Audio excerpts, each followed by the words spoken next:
Welcome to Week 4, TE 869 students. As professionals, we have ethical decisions to make every day. The world of the librarian has its own ethical dilemmas, and the answers are usually not easy. How should I react to the need to purchase materials on a topic that is sensitive to me, to the community? What if the principal asks me to copy materials in violation of copyright laws? Should I protect the rights of a student who's suspected of building a bomb when the police ask for his or her checkout records? This is the sort of thing that we face. In fact, that last question, that was one that came up during the Patriot Act era. Can we look through patron records to check for what people are reading and use that as evidence in trials?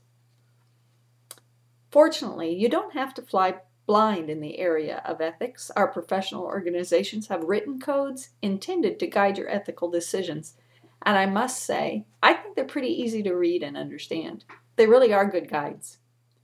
This week, you'll get a chance to contemplate the ethics of being a school librarian after reading the ALA, that's the American Library Association, and the AECT, Association for Educational Communications and Technology, Codes of Ethics, two different codes of ethics that are really good.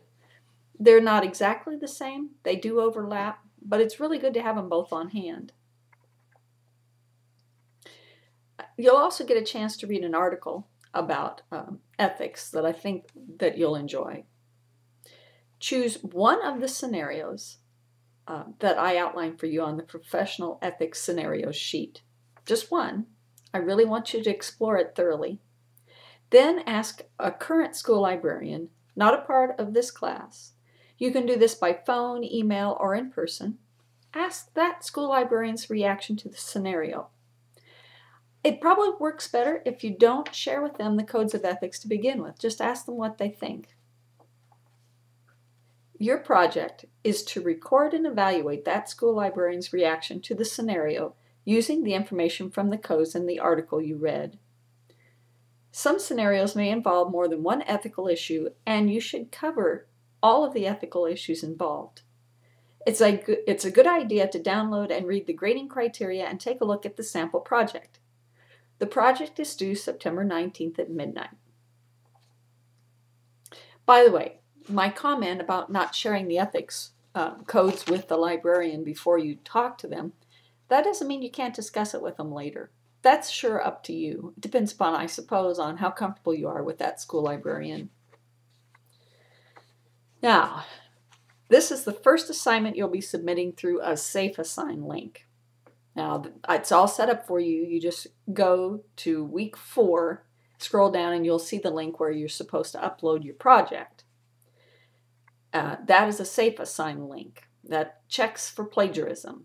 And what you need to do is go to the syllabus and read all about the SafeAssign links and how you upload to them and what kind of file formats it will take and what kind of report you'll get.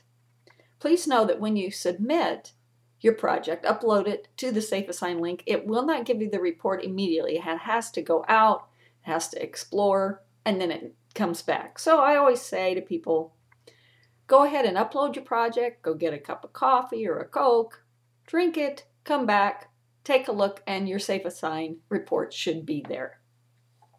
Also, be sure to read those directions because SafeAssign is not, it's not a human being, so it doesn't know if you've cited your sources. It can't figure that out. So say you've cited a source, it will flag it anyway.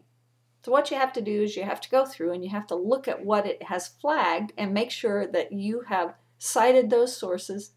Or sometimes there's just common phrases that people use, and it will flag some of those, and of course you don't have to cite those. So that's why I say go take a look at the syllabus, read about what it's like to upload to a SafeAssign link and what the report will look like.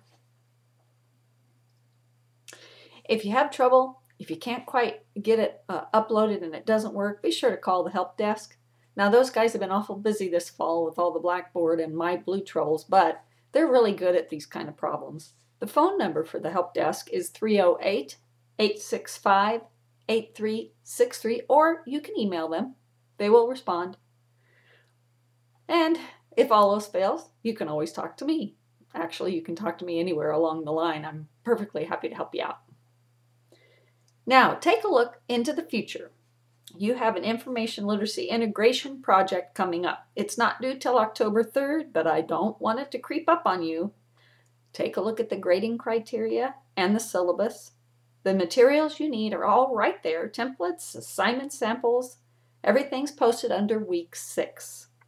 There's also examples and samples posted under that week to give you everything you need. It's a really good idea to take a look at student projects to see how people did them, but please don't copy them because that is another student's work. Let me know if you have further questions and have a great week.